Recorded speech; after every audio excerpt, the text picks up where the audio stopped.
Hello नमस्कार सर्वांना श्री एडेश्वरी आणि श्री स्वामी समर्थ तुम्हा सर्वांचं स्वागत आहे आजच्या आपल्या नवीन व्हिडिओमध्ये.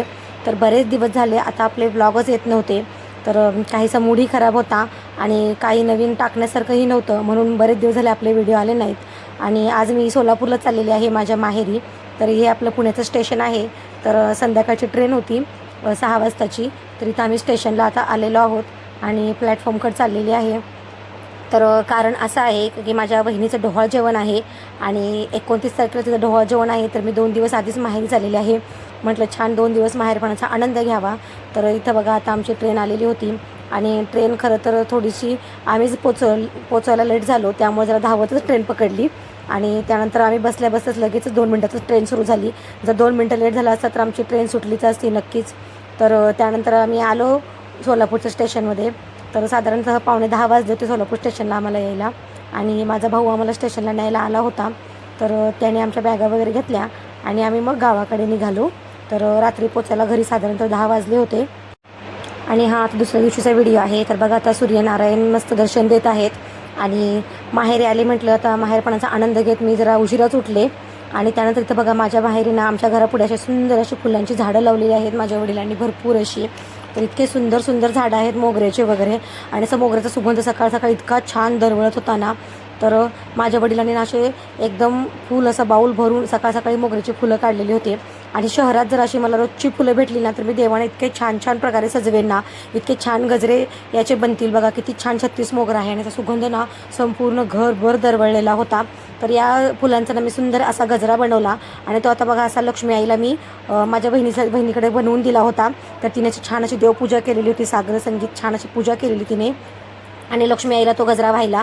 आणि त्यानंतर बघा इथे आमच्या दाराच्या पाठीमागे आणि पुढे ही नारळाची झाडं आहेत अशी. तर खरंच इतकं छान निसर्गरम्य वातावरण आहे ना, गावाकडे आलं की खूप छान वाटतं. आणि ऊन पण तेवढंच प्रचंड आहे. तर दुपारी खूप गरम होत होतं म्हणून आम्ही सगळ्यांनी ना छान असा बदाम मिल्कशेक मागवलेला होता आणि बदाम शेक वगैरे आम्ही पिला आणि दुपारचा असा आनंद घेत होतो आणि असंच उन्हाला बसतो. त्यानंतर मग आम्हाला सोलापूरमध्ये जायचं होतं. महानगरपालिकेमध्ये माझं थोडंसं काम होतं. तर मी तिथे सोलापूर महानगरपालिकेमध्ये दुपारी गेले आणि त्यानंतर थोडंसं माझं जे काय काम होतं तिथं कार्यालयातलं ते उरकलं. आणि त्यानंतर सोलापूरमध्ये जे राहतात त्यांना माहीत असेल नवी पेठ, तर तिथं नवी पेठमध्ये गेलो पायल साडी सेंटरमध्ये. तर तिथे मला 2-3 साड्यांची शॉपिंग करायची होती. तर ती शॉपिंग वगैरे केली आणि त्यानंतर मग आम्ही घरी निघालो. तर बघा हे आहे सोलापूरचं नवी पेठ.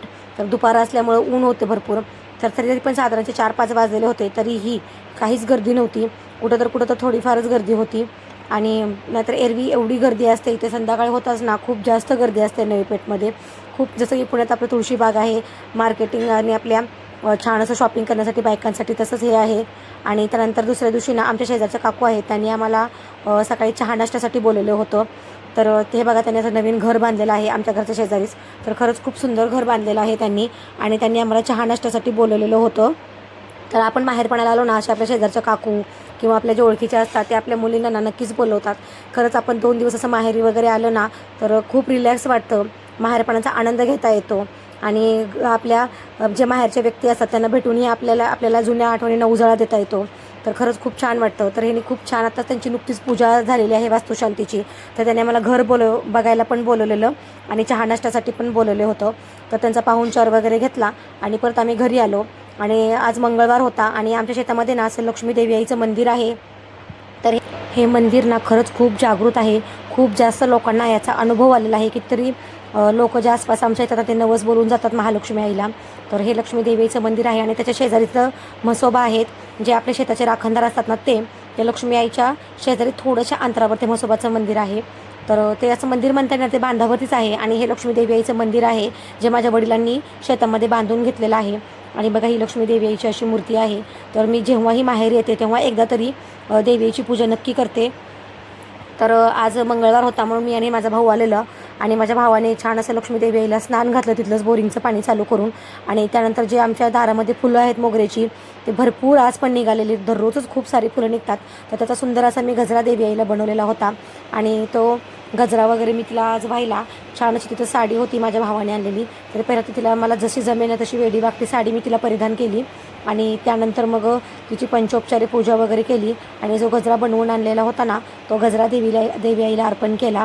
तर जशी जमेल तशी छोटीशी पूजा करायचा प्रयत्न केला. खरं तर सजवायची खूप इच्छा असते, पण ऊनही खूप होतं आणि वेळही नसतो. तर जशी जमेल तशी वेडी वाकडी पंचोपचारी अशी पूजा केली. हळद, कुंकू, दिवा, अगरबत्ती वगैरे वाहून छान अशी पूजा केली. जशी साडी नेसवता येईल तशी नेसवली. आणि बघा तरी पण देवी आईचं रूप ना असं साडी नेसवल्यानंतर, गजरा वाहिल्यानंतर किती खुलून दिसत होतं. लगेचच लक्ष्मी आईचं रूप ना खूप छान दिसू लागलं. तर आपल्याला जसे जमेल तशी अशी आपण देवी आईची नक्कीच पूजा करायला पाहिजे. तर तिला मी साखरेचा नैवेद्य वगैरे दाखवला आणि तिथे ते खाली छान अशी पिलवंड आहेत, तर त्या पिलवंडांचा पण आशीर्वाद घेतला आणि देवी आईचा आशीर्वाद घेऊन अशी छान अशी पूजा करून मग मी घरी आले. तर आता गुढीपाडव्यालाच गहू ज्वारी जे काय होतं शेतातलं ते काढून झालेलं आहे आणि रास वगैरे करून झालेले आहे. त्यामुळे शेतात काही जास्त कुठे जास्त तुम्हाला हिरवळ दिसणार नाही. थोडंफारच कुठेतरी माझ्या वडिलांनी असं थोडंफार लावलेलं आहे. तर असा होता आजचा व्हिडिओ कसा वाटला आहे मला नक्कीच सांगा आणि व्हिडिओला लाईक, शेअर आणि सबस्क्राईब करा. तोपर्यंत सर्वांना बाय आणि श्री स्वामी समर्थ.